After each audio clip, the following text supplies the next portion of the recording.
Talambuhay ni Amado V. Hernandez. Hindi lahat ng bayani ay may hawak na espada.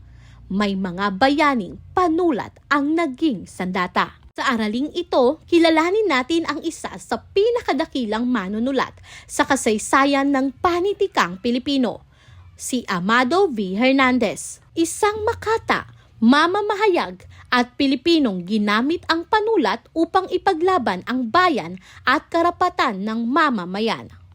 Isinilang si Amado V. Hernandez noong Setyembre 13, 1903. Ipinanganak siya sa Hagonoy, Bulacan.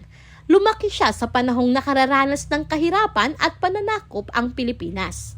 Bata pa lamang, mahilig na siyang magsulat at magbasa ng panitikan. Nakitaan siya ng talento sa paggawa ng tula at mga akda. Ginamit niya ang pagsulat upang ipahayag ang damdamin at kalagayan ng lipunan. Naging mamamahayag siya sa iba't ibang pahayagan. Sumulat siya tungkol sa kahirapan, manggagawa, kalayaan at pagmamahal sa bayan. Ang kanyang panulat ay naging boses ng mga ordinaryong Pilipino. Hindi lamang siya manunulat, isa rin siyang tagapagtanggol ng karapatan ng mga manggagawa. Nakipaglaban siya para sa patas na pagtrato at magandang buhay ng mga Pilipino. Dahil sa kanyang paninindigan, nakulong siya.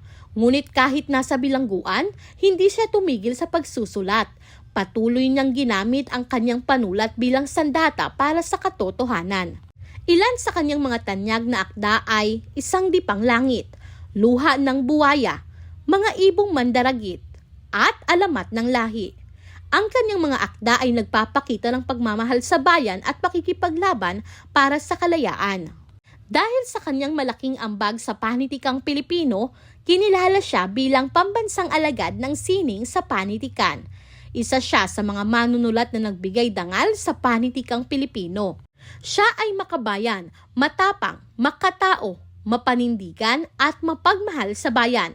Ginamit niya ang kanyang talento upang ipaglaban ang katotohanan at kalayaan.